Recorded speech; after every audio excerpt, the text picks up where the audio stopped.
Home sweet home. Sanctuary, shelter, haven. Home is where the heart is, where we lay our weary heads to rest, where we find peace, quiet, tranquility. But how safe are you really in your own home? How secure are you, a law-abiding citizen of the United States, from the reach of unwarranted intrusions, whimsical searches of your home and person, and unlawful seizures and confiscations of your property by law enforcement and the courts? Not very safe, not very secure. 2742, copy code 3 from Golden Hill 46.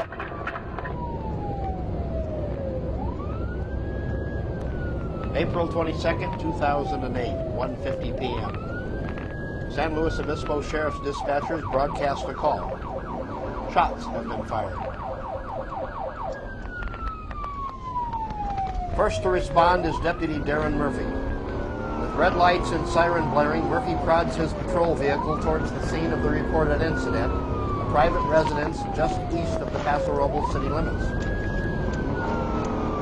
A few minutes later, Murphy hears that he is being joined en route by two other deputies, Matt Terrell and Jay Wells. Charles 7, I'll be en route from Station 22 also. 10-4. 22.41, 10-8 en route. Back. 10-4. An update from the dispatcher raises the stakes. 2752, looking at the call, it says that one of the RPs advises she sees a male sitting between a boat and a truck. The call has now escalated into something a bit more serious. Man with gun. 21 Adam 11.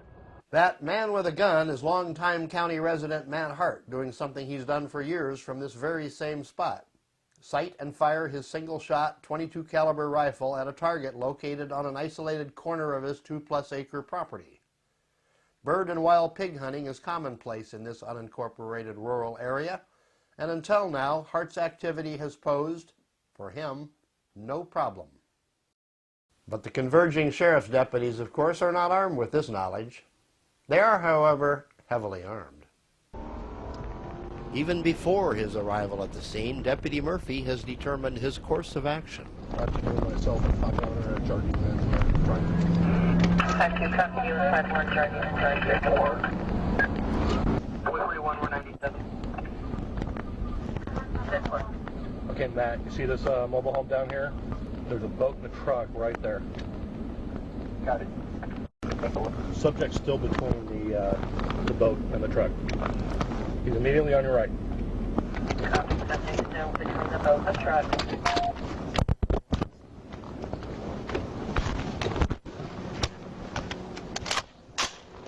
Well, the first car was driven by Darren Murphy, and when he got to my front gate, he started yelling, "Hey, buddy, hey, buddy."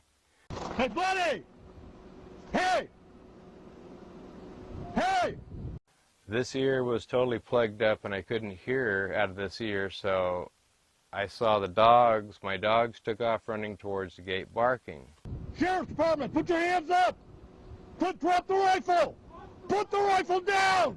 With my gun like this, I walked past and looked around the front of this hood.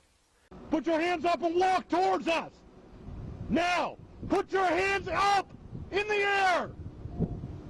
Put my hands back in the air and started walking towards him. Keep coming, man! Do not do anything stupid! So Citizen Hart promptly did something, well, not very smart. Almost got him shot. Keep coming. Don't do anything stupid. Okay? Turn around. Stop. Stop. I twisted my lower torso, keeping my front towards him, and I yelled out, "I am reaching for my cell phone with 2 fingers," and I held them up like this. Turn around. Turn around. Don't reach for a goddamn thing! And went down very slowly and pulled out my cell phone and looked at them all and said, "Cell phone," at the top of my lungs. You move, you're done, buddy.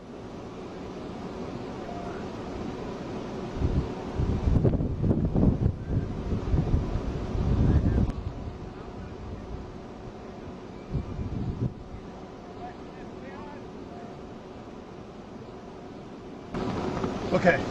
Boy, I'm an asshole. I think we need to go and clear the house. Deputy Murphy now makes two separate decisions. The first is that Matt Hart has, in the deputy's opinion, evolved from citizen to subject to asshole, a determination virtually guaranteeing that Hart will be arrested. Murphy's second decision is to enter Hart's home. As you will soon see, Murphy will think of a reason later. After all, there is the matter of the Fourth Amendment to the U.S. Constitution.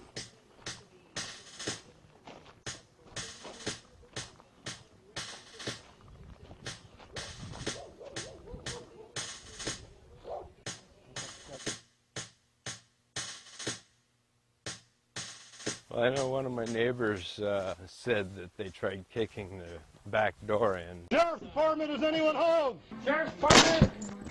Sheriff's Department, come out, make yourself known! Yeah, doors left, living room right. Okay, where you go? Then Murphy and the other deputies found something that greatly interested them: a locked gun safe in Hart's bedroom. But they needed the keys. A sheriff came out and asked for the keys to my house, and I said, "What for?" And he said, "Give me the keys to your house again." And I said, "I'm not authorizing you to go in and search my house." It goes against every single constitutional right you got right there. They have no business being in my house. No, they do. No, they don't. Well, that's your opinion. Again, he asked me for the keys, and I again said, "I am not authorizing you to go in and search my house unless you tell me what it is you're looking for and why." And he reached down and grabbed hold of the keys off my belt loop, such as this, jerked them off, and said, "We don't need any warrants. We can do anything we want." I'm on 2 acres of my own land, and you guys come here pointing AR-15s and M16s at me. Shots are fired. We got to make sure that everybody's all right. What are you doing in my house? I couldn't tell you. I'm not there right now. What are you doing? And now this story gets really interesting for everyone except Matt Hart.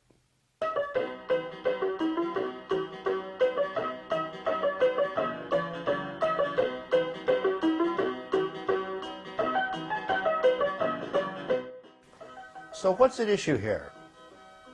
The Fourth Amendment to the U.S. Constitution reflects this nation's collective effort to allow its citizens a place free of malicious trespass by government officials.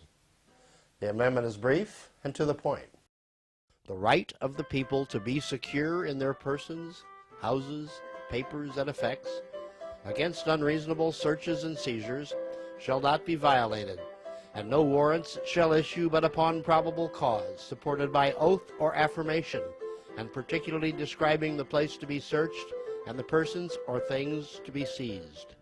Well, that's the law of the land, but the law's actual practice is often quite different. When the Fourth Amendment was ratified, there was no such thing as an organized police force in America.